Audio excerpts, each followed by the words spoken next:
주민 ESG, 오늘은 코나의 이 화재 사태가 현대자동차에게 어떤 충격을 미치는지 알아보면서 탄소 규제가 어떻게 산업을 재편했는지도 알아봅니다. 이 코나 화재 문제를 보면요, 이제 최근에 배터리주가 신흥 강자로 떠오른 이유와 테슬라 주식이 천정부지로 솟았던 이유를 알 수 있습니다. 오늘 내용을 좀 들어보시면 현대차의 미래에 대해서도 어떤 뉴스를 중심 있게 보면 되는지 좀 감이 잡히실 수 있을 거라고 생각되는데요. 현대자동차, 원래 현대자동차가 계획한 미래 먹거리는 전기차가 아니라 수소차였습니다. 먼저 현대자동차가 수소차와 함께 전기차로 투트랙 전략을 취할 수밖에 없었던 이유를 설명드리려고 합니다. 이 EV 세일스 자료를 좀 발췌했는데요. 이게 올해 1월부터 7월까지 유럽 대륙 전기차 판매량을 전년하고 비교한 자료예요. 이걸 좀 보시면 올해 4월에서 5월을 제외하면 거의 모든 달 전년 대비 2배 가까운 판매량 상승을 볼 수 있습니다. 특히 7월의 경우 지난해에 비해서 무려 3배나 높은 판매량을 기록했는데요. 반면 전체 승용차 시장을 볼게요. 이 3, 5월 판매량은 전년 대비 폭락한 수준임을 확인할 수 있습니다.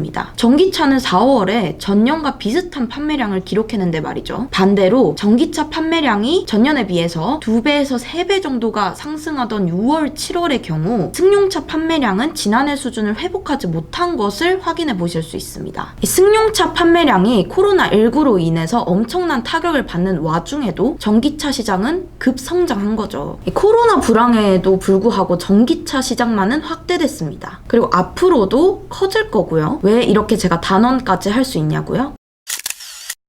이 전기차 시장이 본격적으로 등장하기 시작한 거는 2018년. 이전부터 기술 개발에 대해서는 꾸준히 있어 왔지만 꽤 오래전부터 상용화가 되고 많이 팔리게 시장이 형성되기 시작한 건 2018년 즈음입니다. 이 이유를 좀 보면요. 이유가 이때부터 배기가스에 대한 강력한 규제를 제시했기 때문입니다. 2021년부터 10년간 배기가스를 37.5% 줄인다는 계획을 발표를 하면서 전기차 시장이 탄력을 받게 된 겁니다. 당시에 유럽 자동차 제조협회는 성명을 내면서 이 높게 설정된 탄소 배출 감축치 목표에 대해서 아주 심각한 우려를 표명한다면서 2030년 목표치에 대해 개탄한다고 밝히기까지 했는데요. 이에 굴하지 않고 이유는 올해 2030년 감축 목표를 1990년 대비 55% 감축이라는 아주 센 목표를 제시하기에 이릅니다. 왜 그럴 수 있었냐고요? 코로나 때문에 기후위기에 대한 인식이 그만큼 커졌고 이렇게 강화된 이후의 규제에 자동차 업체들도 하나둘씩 무릎을 꿇기 시작하는데요. 이렇게 강력한 규제가 자동차 업체들에게 먹힐 수 있었던 이유는 코로나19라는 모멘텀이 왔기 때문입니다. 이 테슬라 주가가 뛴 것도 이 이후의 규제에 의해서 전기차 시장이 탄력을 받으면서 엄청 뛰게 된 건데요. 배터리주가 뜬 것도 이 즈음이죠. 이제 배터리는 전기자동차의 필수품, 앞으로 시장도 커져나가니까요. 유럽 환경단체 교통환경 자료를 보시면요. 이 이후의 규제에 콧방귀를 끼던 PSA, 볼보, BMW 등 자동차 제조사들을 내년을 기점으로 전기 자동차 판매를 훅훅 늘릴 예정입니다. 이 전기차 시장의 전망이 밝고 확장 가능성이 아주 크기 때문이죠. 주로 미국과 유럽을 대상으로 수출을 하는 현대자동차가 전기차 라인을 가동할 수밖에 없었던 이유이기도 합니다. 근데 이 전기 자동차 시장이 커지는 게 비단 유럽만 해당되는 얘기일까요? 그렇지 않습니다. 전 세계적으로 이렇게 흐름이 이어져 가고 있는데요. 저희 그 박란이의 톡톡에서 한번 말씀드린 적 있듯이 이제 전 세계적으로 내연기관차에 대한 규제가 강화되고 있습니다. 네덜란드와 노르웨이는 2025년, 영국은 2035년, 프랑스는 2040년부터 내연기관차를 아예 팔지 말라고 못 박았습니다. 그거 아세요? 서울시도 2035년부터 내연기관차 등록이 아예 되지 않습니다. 내연기관차 등록이 안 되면 차를 사야 하는데 남은 선택지는 말씀드리지 않아도 전기차나 수소차와 같은 친환경차밖에 남지 않는 거죠.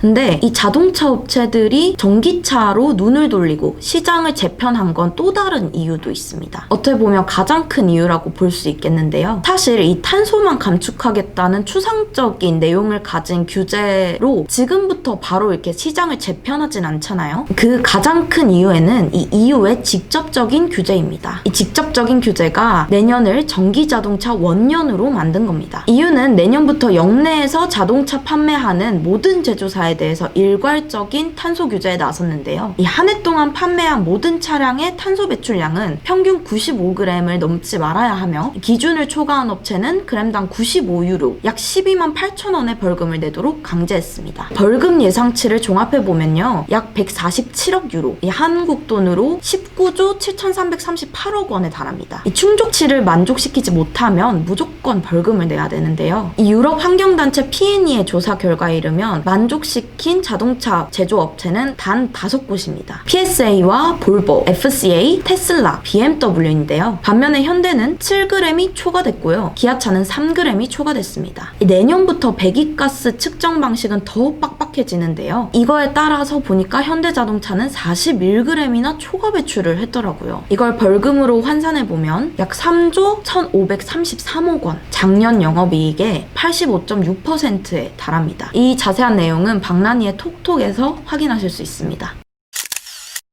이 벌금 고지서의 금액을 좀 줄어들게 하는 방안으로는 친환경 차를 더 많이 팔아가지고 상쇄하는 방법이 거의 유일합니다. 현대도 이런 상황을 잘 알고 있는데요. 김웅수 현대차 상품전략사업본부장은 국회 환경노동위의 국정감사에 출석해서 전기차 전환을 빨리 진행해서 시장을 선점하는 것이 전략이다 라면서 사활을 걸고 있다고 말하기도 했어요. 전기차 시장에서 좀 밀리면 단기적으로는 버틸 수 있겠죠. 하지만 중장기적으로 보면 전기차 시장을 잡지 못하면 영업이익이 감소될 수도 있습니다. 지금 그런 환경과 구조가 만들어졌기 때문이죠. 그래서 이번 코나 EV 화재가 현대차에겐 이전과는 다른 충격을 줄 수 있다는 겁니다. 되게 현대차로서는 뼈아픈 거예요. 이례적으로 전 세계적으로 리콜을 빨리 시작한 이유도 바로 여기에 있습니다. 2018년 출시 이후에 14건의 화재가 발생하면서 소비자들이 코나 이거 좀 위험한 거 아니야? 이렇게 인식하게 됐단 말이죠. 이 주가 하락을 기꺼이 감수하면서도 충당금을 3분기에 반영한 이유도 여기에 있습니다. 충당금이 약 3조 4천억 원 정도. 이걸 발표하자마자 현대차의 주식이 내리막길을 찍었는데요. 그럼에도 불구하고 소비자의 신뢰 회복을 위해서 이런 걸 기꺼이 감수한 거죠. 이 충당금은 2015년부터 꾸준히 문제가 됐던 세타2 GDI 엔진입니다. 이 보상 비용을 충당금으로 책정한 건데요. 전 세계적으로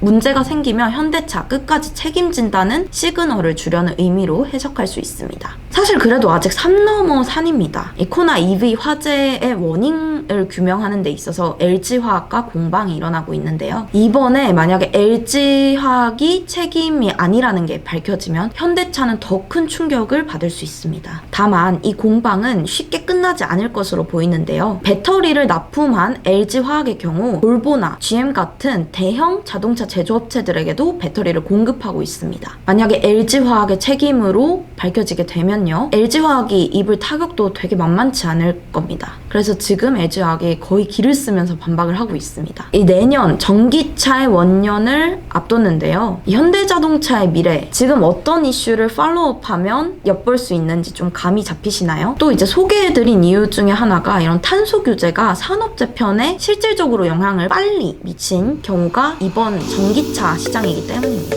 이 전기차 시장의 케이스를 통해서 앞으로 포스트 코로나의 산업이 어떤 걸 중심으로 재편될지 좀 엿볼 수 있었습니다. 다음 주도 더 재밌는 주제로 찾아오도록 하겠습니다. 감사합니다.